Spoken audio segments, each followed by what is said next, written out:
Hello, welcome into WTOL 11 News on WTOL Plus. I'm Tatiana Cash. Thanks so much for joining us here online. It was a gorgeous day. The question is, what can we expect for the rest of this weekend? Meteorologist John Birchfield will tell us hopefully good news. Yeah, going to be even warmer tomorrow, Tatiana. A summer feeling Sunday. Mostly sunny skies expected through at least the mid-afternoon. Could see a brief pop-up thunder shower during the evening, but no need to cancel plans. I think majority of you will enjoy more of those blue skies. Not a cloud in the sky high atop downtown. 78, but a light east wind, and that is made for a slightly cooler day near the Lake Erie waters. Quite the temperature difference between Port Clinton and Sandusky in the 60s, the Metro in the 70s, and west of I-75, it is 82 in Williams County, 83 in Defiance County. A sunny and warm conclusion to the weekend at 86, with a brief thunder shower possible late in the day. Now, will this warmth continue for Memorial Day weekend? I'll have the answer coming up in just a bit.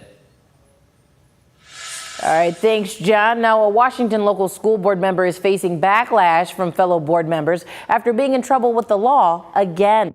Brady Hall pleaded not guilty on Thursday to speeding and driving with a suspended license after pleading guilty to drunk driving in Bowling Green back in February. Dominique O'Neill shares how his fellow board members are feeling about this situation.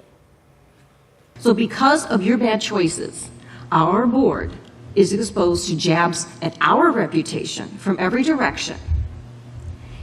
And I'm not going to ignore it anymore.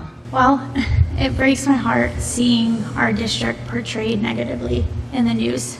I think it breaks all of our hearts. Fellow members of the Washington Local School Board are addressing the latest criminal charges facing board member Brady Hall. He's accused of speeding and driving with a suspended license. The publicity surrounding this latest incident undermines our board's credibility and integrity, and the lack of communication to your fellow board members regarding this latest incident undermines any attempt you hope to gain in our trust and lacks the respect and transparency needed for effective leadership. At Wednesday's board meeting, board member Karen Mayfield went on to reference comments Hall made following his guilty plea to OVI in February. From this point forward, I commit to both my community and myself that I will be an exemplary role model, as I know I can be and I am for this district. Mayfield says Hall has failed to live up to that promise. Once again, it shows that you do not understand that complying with the law is non-negotiable, nor do you appreciate that your choices are a liability and embarrassment to our district. And sadly, you do not represent an exemplary role model that we want for our students or district. Simply put, your actions speak louder than your words, sir. At the end of her comments, Mayfield addressed the possibility of kicking Hall off the board.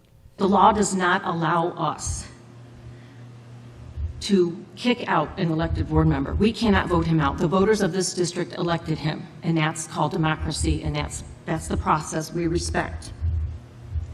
We're doing what we can this evening by law, and the rest is up to him. It was Dominique O'Neill who was reporting. Now, Hall was elected in November to serve a 4-year term on the Washington Public School Board, but we did reach out to him for comment. He has since declined. The city of Toledo's idea to put a roundabout at Secor and Kenwood got lukewarm reception at last week's community meeting, and the city says its plan is meant to improve safety or add transportation resources. However, residents say they don't want it upsetting the neighborhood. And on Leading Edge, we're hearing city council may feel the same.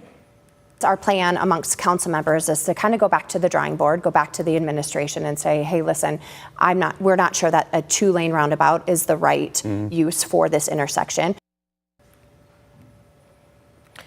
Toledo City Council President Carrie Hartman joins Jeff Smith on Leading Edge. It's going to be tomorrow morning at 8:30 a.m.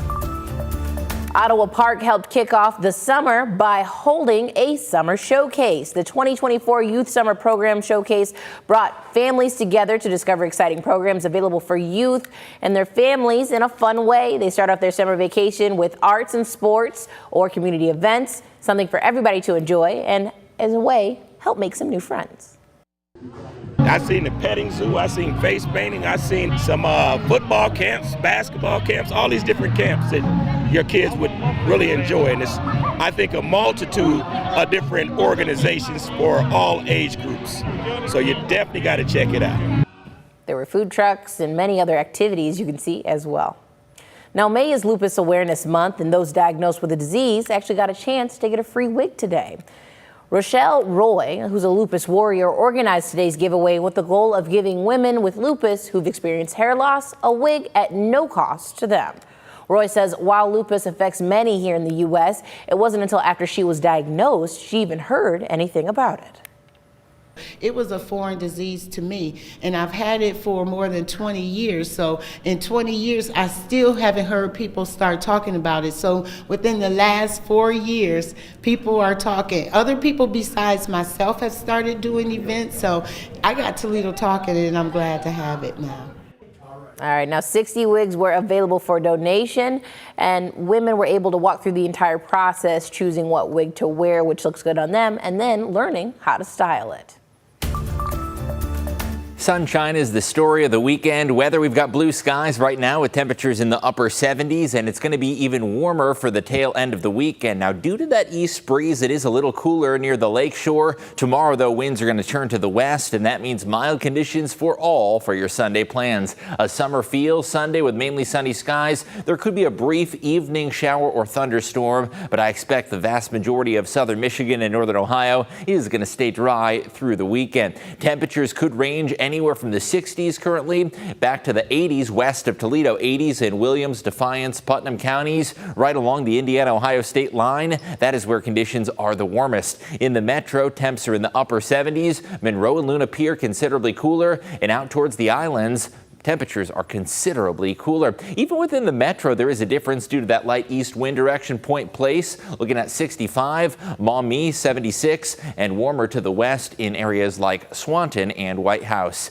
Current Doppler radar, no pop-ups to be seen in northern Ohio. In central Ohio and northeastern Ohio, near Mansfield, there is a pop-up thunderstorm looking far to the southeast of Norwalk. Also towards Columbus, a few pop-up showers possible. I expect northwest Ohio to stay totally dry through the evening, and most areas staying dry tomorrow as well. Sunny and very warm. A light west wind, so there's going to be less of a lake breeze difference in temps, and we'll top out in the mid to even upper 80s with a very, very warm feeling day. There is a slight chance for a little bit of cloud cover or fog early in the day, quickly burning off, giving way to sunshine in the afternoon. And if we do see a pop-up thunder shower, that is likely to occur late afternoon through about dinner time and taper off by sunset. Here's what that looks like visually on the weather map. Sunshine to start the day. By the mid to late afternoon, there is a slight chance that we do get a brief little line of pop-up thunder showers. Nothing widespread or long-lasting, but a window of showers is going to be possible through sunset. If you're heading out to the lake tomorrow, it is going to be considerably warmer with temperatures over 80 degrees.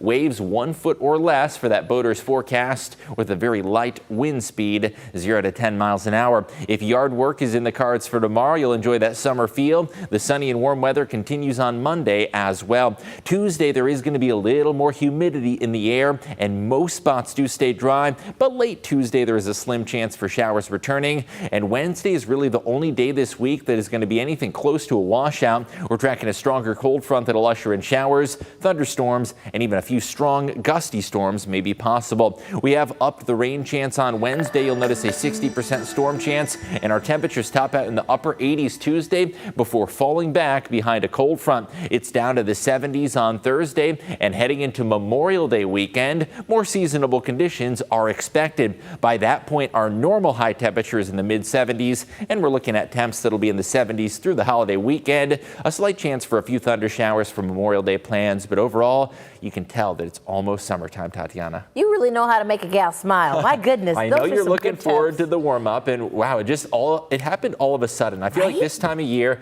you're complaining about the cold, and then we just flip a switch and it's 80 or 90 degrees out. And we know, of course, Mr. Dan Cummins during the week is going to be overjoyed because now he can do his lawn work in peace and in warmth. I know. I'm worried those 70s might be a little cold for him, though. This is true. We're going to work on it, Dan. We'll get back to you. John, thank you so much, and thank you for taking the time. Of course, you can always check us out on WTOL 11 at News at 11 and over on Fox 36. Have a great night.